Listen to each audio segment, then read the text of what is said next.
lagi sama aku, Aulia Kartika Putri, di channel ini tentunya. Kali ini aku bakal bikin video tentang, ada di judul nih, sebuah materi dari mata kuliah pemerintahan daerah yang diampu oleh Pak Abi, dosen paling cool di ilmu pemerintahan Fakultas Ilmu Sosial dan Ilmu Politik Universitas Pancasila Tegal. Ya, aku akan bahas otonomi khusus di daerah khusus ibu kota Jakarta. Ada yang tahu nggak sih otonomi khusus tuh kayak gimana gitu kan? Terus undang-undang yang mengesahkan tuh apa? Pada tahu nggak sih kenapa Jakarta tuh dapat otonomi khusus? Oke, daripada kelamaan, langsung aja kita bahas buat isi-isinya apa aja. Dan tentunya jangan lupa buat subscribe, comment, and like my video. Dan boleh banget buat kalian share ke teman-teman kalian supaya banyak juga yang nonton untuk memenuhi tugas ujian akhir semester aku di semester 3 ini. Semoga nilainya juga bagus ya guys. Oke, langsung aja kita ke materinya. Oke, kita lanjut aja langsung apa sih otonomi khusus. Apalagi otonomi khusus di daerah khusus ibu kota Jakarta, di mana daerah ini adalah ibu kota negara. Kita langsung cek aja ya. Sebelumnya aku akan memperkenalkan secara sebagai mahasiswi. Nama aku Aulia Kartika Putri, sama kayak channel ini. Nama mahasiswa 212060004 dengan program studi ilmu pemerintahan dari kelas 3 Fakultas Ilmu Sosial dan Ilmu Politik Universitas Pancasila Tegal. Oke. Sebelumnya dari otonomi khusus daerah khusus ibu kota Jakarta ini muncul beberapa pertanyaan yang bisa sebelumnya pertanyaannya adalah otonomi khusus. Apa sih itu otonomi khusus? Kok ada gitu loh. Sebelum kita membahas otonomi khusus, kita perlu tahu bahwa di Indonesia sendiri ada namanya otonomi daerah. Otonomi sendiri adalah para pemerintahan sendiri, di mana karena arti otonomi itu adalah para pemerintahan sendiri, maka otonomi daerah adalah hak, kewajiban, dan kewenangan daerah tersebut untuk bisa mengatur berjalannya rumah tangga dari daerah itu sendiri. Oke, dari situ kita tahu munculnya otonomi khusus nih. Nah, sejak kapan sih di daerah ibu kota Jakarta ini ada otonomi khusus gitu kan? Sebenarnya bersejarah dari munculnya otonomi khusus DKI Jakarta sendiri itu udah dari zaman setelah kemerdekaan Indonesia, yaitu pada tahun 1948, di mana di situ juga udah disahkan, tetapi belum secara keseluruhan, karena sampai sekarang itu masih ada revisinya. Tapi terakhir direvisi itu tahun 2007, yaitu pada Undang-Undang Nomor 29 tahun 2007.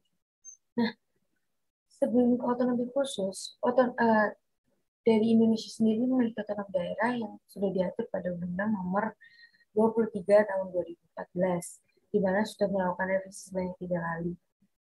Di situ terdapat pembagian adanya otonomi khusus. Otonomi khusus sendiri di Indonesia terbagi atas 4 daerah, 4 provinsi, yaitu yang pertama daerah khusus ibu kota Jakarta, yang kedua ada di daerah istimewa Yogyakarta, yang ketiga ada dari Nanggroe, Aceh, Darussalam, dan yang keempat ada dari Papua, provinsi Papua. Di mana setiap 4 daerah ini memiliki alasan tersendiri kenapa sih 4 daerah ini, 4 provinsi ini mendapat otonomi khusus dari pemerintah Indonesia.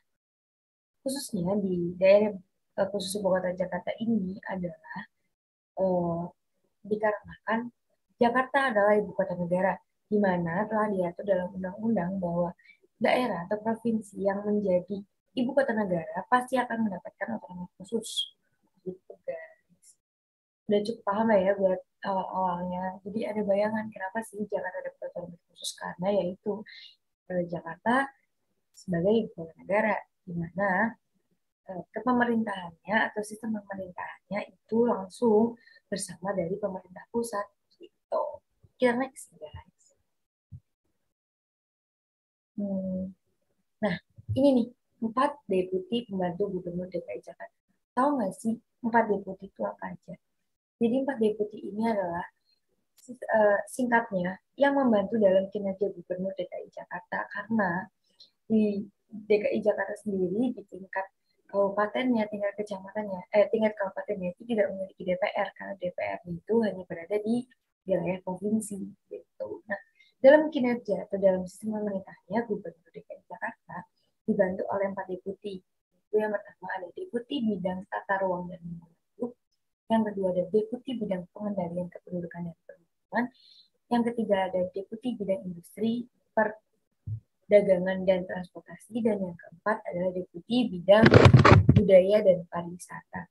Di mana 4 deputi ini kinerjanya adalah untuk membantu mengelola dari sistem pemerintahan yang ada dari Gubernur DKI Jakarta. Nah, dari 4 deputi ini, mereka itu diberikan 2 asisten atau dua bawahannya lagi itu untuk membantu kinerja dari 4 deputi dari bidang masing-masing.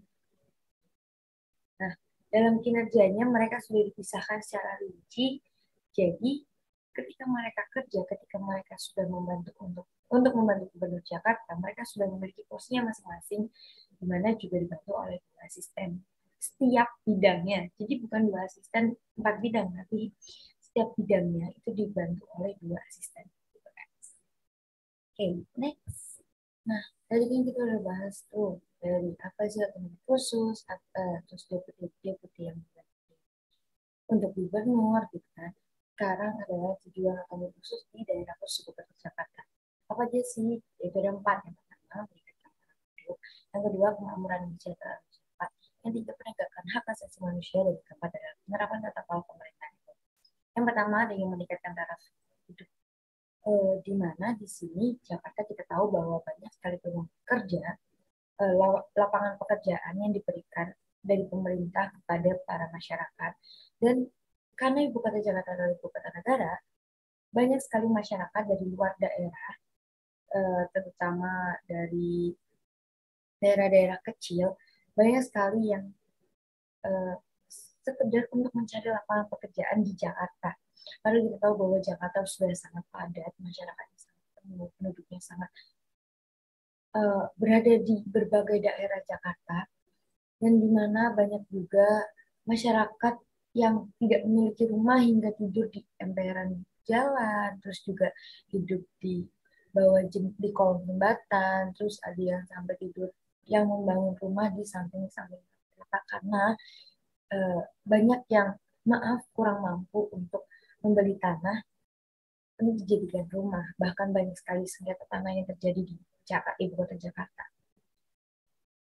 Tetapi untuk saat ini, karena adanya otonomi khusus dan adanya dana-dana yang turun dari pemerintah pusat kepada pemerintah daerah, terutama otonomi khusus untuk daerah khusus ibu kota Jakarta sendiri, banyak sekali rusunawa yang sudah dibangun, banyak sekali tempat-tempat yang sudah disediakan oleh pemerintah kepada masyarakat untuk bisa ditinggali supaya tidak lagi tidur di jalan atau dan lain sebagainya. Sangat-sangat diuntungkan. Dan dari mana sih dana ini berasal? Dana-dana ini berasal itu, yang pertama karena adanya dana untuk setiap daerah, dan Jakarta sendiri tidak mendapatkan dana otonomi khusus. Kenapa? Karena dana dari daerah khusus kota Jakarta ini mendapatkan langsung untuk pengembangannya, untuk pertumbuhannya, untuk pembangunannya, itu langsung dananya dari APBN. Karena sebagian pertumbuhan ibu kota Jakarta sendiri langsung berhubungan dengan pemerintah pusat. Terus adanya penegakan hak asasi manusia. Ya, kita tahu bahwa Jakarta yang sangat besar, yang sangat padat, berbagai macam masyarakat yang ada, dari yang atas sampai yang paling bawah, itu menimbulkan adanya banyak kekerasan seksual, adanya pencurian, adanya segala macam. Nah, terus adanya juga kesenjangan sosial yang sangat tinggi.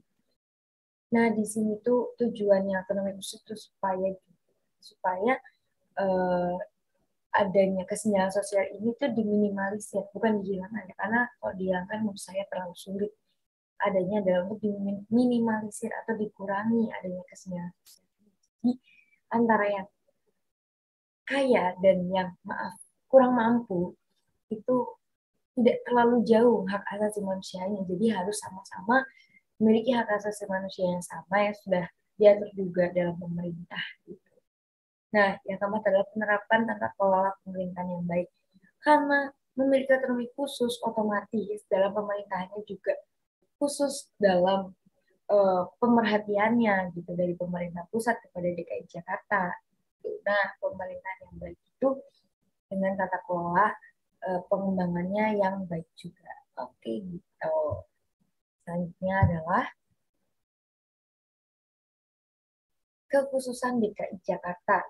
Yang pertama ada jurisdiksi provinsi dibentuk daerah administratif. Apa sih daerah administratif? Daerah administratif adalah daerah yang di mana daerah ini untuk kabupaten dan kecamatannya itu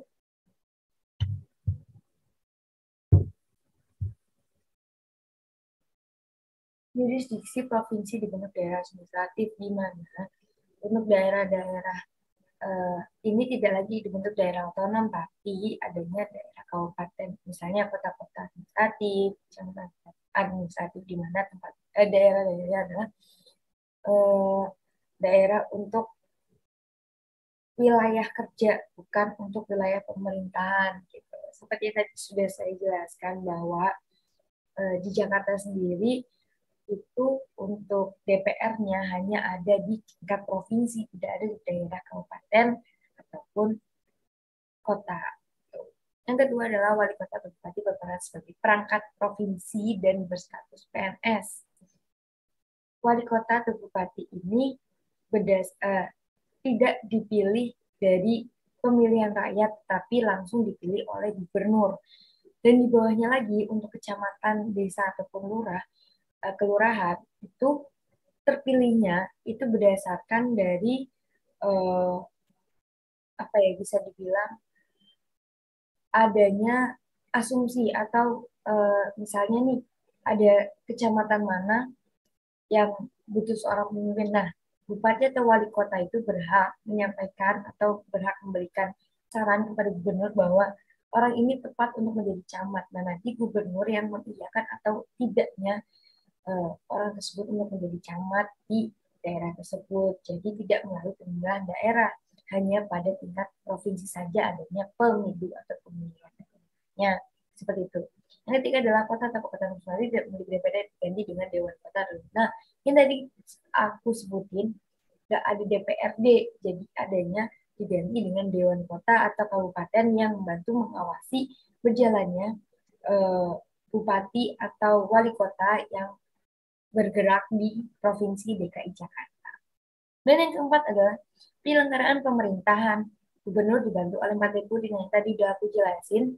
Itu tadi ada sangat rinci aku jelasin ya guys, bisa dikulik lagi. Itu yang membantu mengelola, mengembangkan dan menumbuhkan pemerintahan daerah khusus Ibu Kota Jakarta.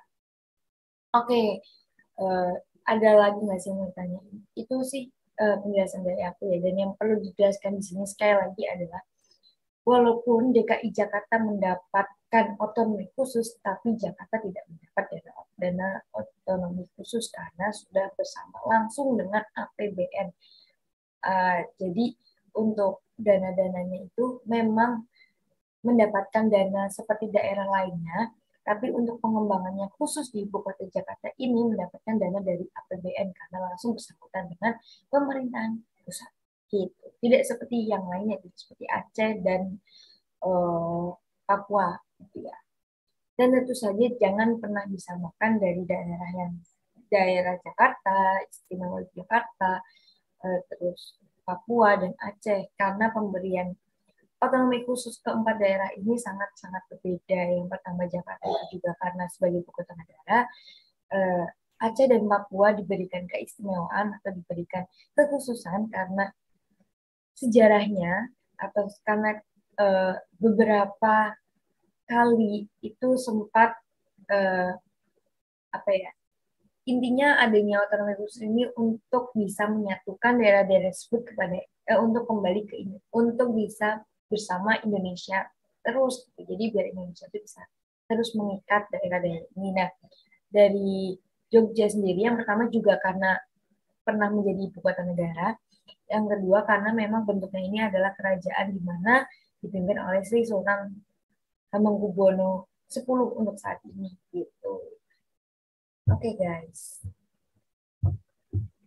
Uh, Makasih banget buat teman-teman semua udah perhatiin aku.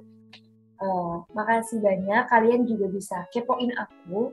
Kalian bisa follow Instagram aku di @auliakartikaputri07 atau di Facebook aku Aulia Kartika Putri dan di Twitter aku @aulia7701. Oke, buat videonya dari aku cukup sekian. Makasih banget yang udah nonton. Semoga ini bermanfaat. Untuk Pak Abi, makasih tugasnya. Aku sangat senang tugas ini karena bukan nulis, karena aku jadinya ngomong. Oke, buat teman-teman sekalian, jangan lupa sekali subscribe, comment, and like video aku. Dan kalian bisa request mau bikin video apa sih di channel YouTube aku ini supaya aku tuh semangat buat bikin video. Dan channel YouTube ini bukan cuma tugas-tugas doang ya guys. Aku tuh pengen banget bikin apa tapi belum kepikiran gitu kan. Jadi kalian bisa banget komen di bawah ini di kolom komentar biar aku tuh punya ide, punya semangat buat bikin video kan. Dan kalian tolong banget share ke teman-teman kalian biar banyak yang nonton, banyak juga yang like, biar nilai aku juga bagus. Oke, makasih banget. Dan mohon maaf kalau banyak salah kata, mohon maaf kalau kurang jelas. Kalau kalian mau tanya-tanya lebih lanjut, kalian bisa DM aku, atau buat bisa lewat Facebook ataupun Twitter, atau Instagram pastinya. Dan kalian juga bisa follow pasti follow me. Oke, thank you semuanya. Sekian dari aku. Bye. Assalamualaikum warahmatullahi wabarakatuh.